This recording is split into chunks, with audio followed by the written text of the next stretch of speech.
जय श्री राम दोस्तों वृंदावन में निधिवन नाम का एक जगह है जहाँ पर श्री कृष्ण का प्राचीन मंदिर है। इस मंदिर और वन के बारे में कई तरह की जनश्रुति प्रचलित है। कहते हैं कि यहाँ पर श्री कृष्ण रोज आते हैं और रात में रासलीला करने के बाद यहीं पर शयन करते हैं और सुबह होते ही चले जाते हैं। तो दोस्तों आइए जानते हैं इस अचरज भरी बातों का रहस्य क्या है। निधिवन के मंदिर में शयन आरती करने के बाद सभी श्रद्धालुओं को बाहर निकालकर मंदिर और निधिवन क्षेत्र को करीब 7 तालों से बंद कर दिया जाता है। ताला बंद करने से पहले मंदिर में गर्भगृह में भगवान के लिए नीम की तातून, पान का बीड़ा, लड्डू और श्रृंगार का सामान रख दिया जाता है।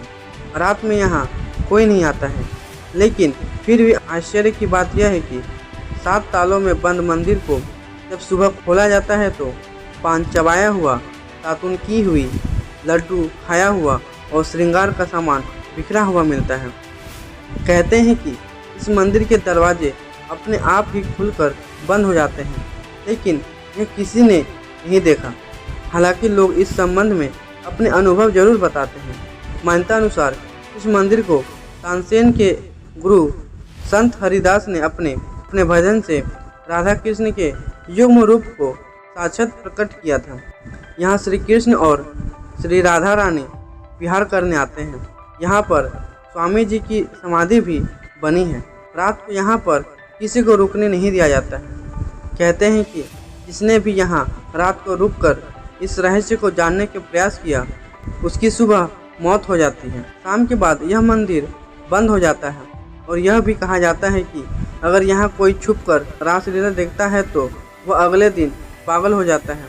रात में यहाँ कोई भी नहीं रुकता है। स्थानीय लोगों के अनुसार ऐसा वर्षों से होता आ रहा है।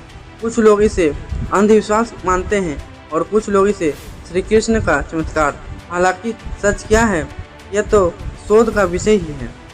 यह भी माना जाता है कि इस मंदिर में भगवान श्री कृष्ण स्वयं रोज रात को खुद शयन करते हैं। उनके सोने के लिए मंदिर के पुजारी रोज पलंग लगाते हैं और जिस पर साफ सुथरी गद्दी एवं बिस्तर के ऊपर चादर बिछाते हैं। पान का बीड़ा, लड्डू और दातून के साथ ही श्रृंगार का सामान रख दिया जाता है। लेकिन कहते हैं कि जब मंदिर खुलता है तो उस बिस्तर की हालात देखकर सभी अचंभित हो जाते हैं। उसे देखकर लगता है कि यहाँ कोई सोया था। आश्चर्य की बात यह है कि यहाँ प्रतिदिन मखान मिश्री का प्रसाद चढ़ाया जाता है और जो बच जाता है उसे मंदिर में ही रख दिया जाता है। लेकिन सुबह जब मंदिर के कपाट खोलते हैं तो वो बचा हुआ प्रसाद भी नहीं मिलता है। आखिर कौन खा जाता होगा वह प्रसाद।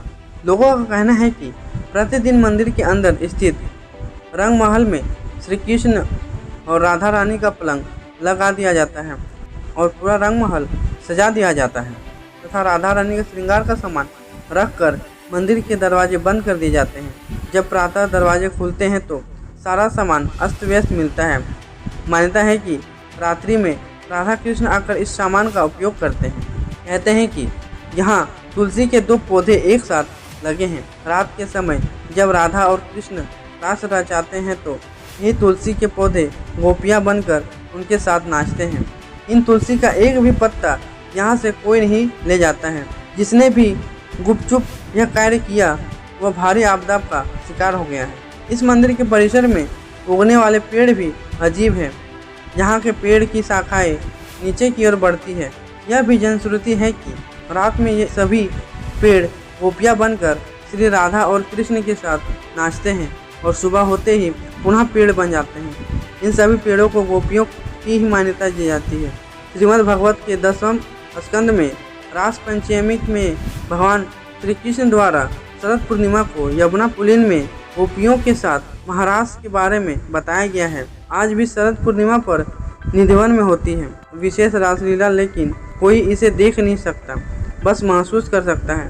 कहते हैं निधिवन के अलंगिन बुद्ध पेड़ यही रास रथ गोपी श्री कृष्ण हैं जो प्रातः होते ही पेड़ बन जाते हैं और रात्रि में निधिवन में रास करने लगते हैं। यहाँ के आसपास के अधिकतर घरों में खिड़कियाँ नहीं हैं और जिनके घरों में है वे शाम की आरती के बाद खिड़कियाँ इस डर से बंद कर लेते हैं कि कोई मंदिर की दिशा में देखे नहीं, अन्यथा वह अंधा हो जाएगा। और आपको वीडियो अच्छा लगे तो इस वीडियो को लाइक शेयर और चैनल को जरूर सब्सक्राइब करें।